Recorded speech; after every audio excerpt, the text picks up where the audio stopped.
I recently read Rejection Proof by Jia Jiang.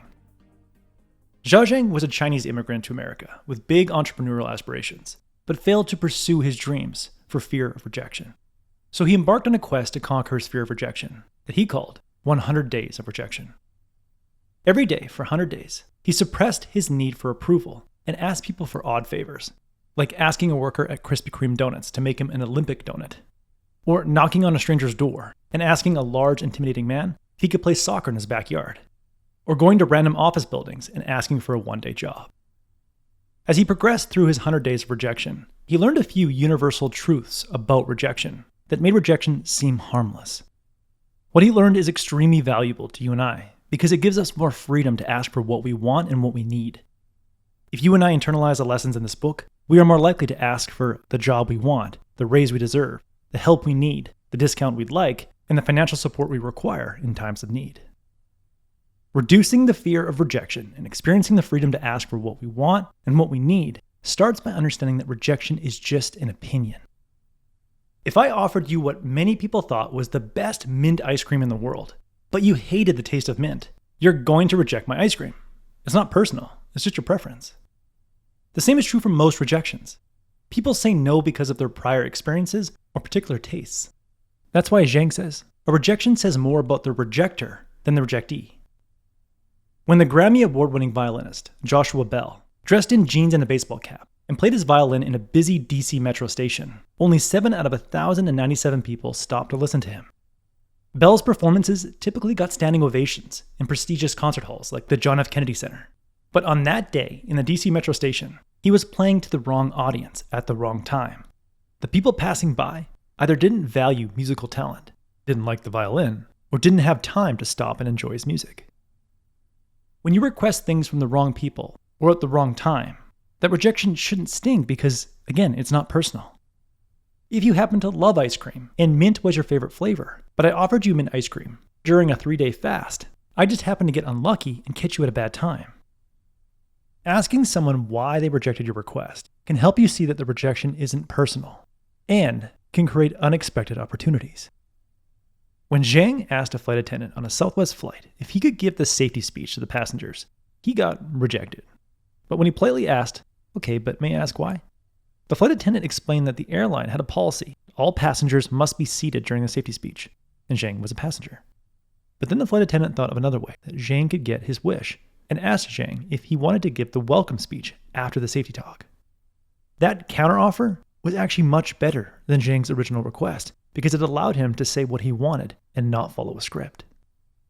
Weeks after the Southwest flight, Jiang asked a Costco manager if he could go on their intercom and praise the store for its great service. The manager rejected him. When Jiang asked why, the manager couldn't come up with a good reason and felt bad. So he asked Jiang if he could buy him and his family dinner at the Costco food court. Jiang's hot dog and slice of pizza was a good consolation prize.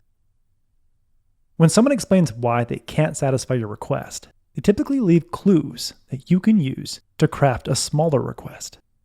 Robert Cialdini, psychologist and author of Influence, has discovered that people are very receptive to small second requests because they don't want to come across as a jerk.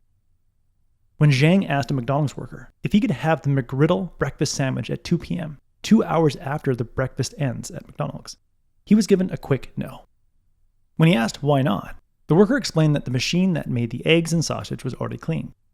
So Jiang asked if there was something like a McGriddle the worker could make without an egg or sausage. The new request piqued the worker's interest, and she came up with an alternative: a honey-roasted griddle cake with cheese melted on top.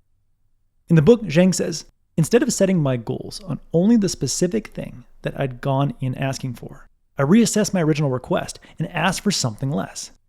The clerk recognized my concession and met me halfway by offering a solution. Jiang calls reducing your request retreating, not running. Now, oftentimes, asking why before saying goodbye and retreating to a smaller request can still leave you empty-handed. But fear not. A flat-out rejection can be beneficial in more ways than one. First, a rejection boosts your rejection immunity. When you get rejected but realize your self-worth is intact and you still have opportunities ahead of you, you are better able to withstand future rejection.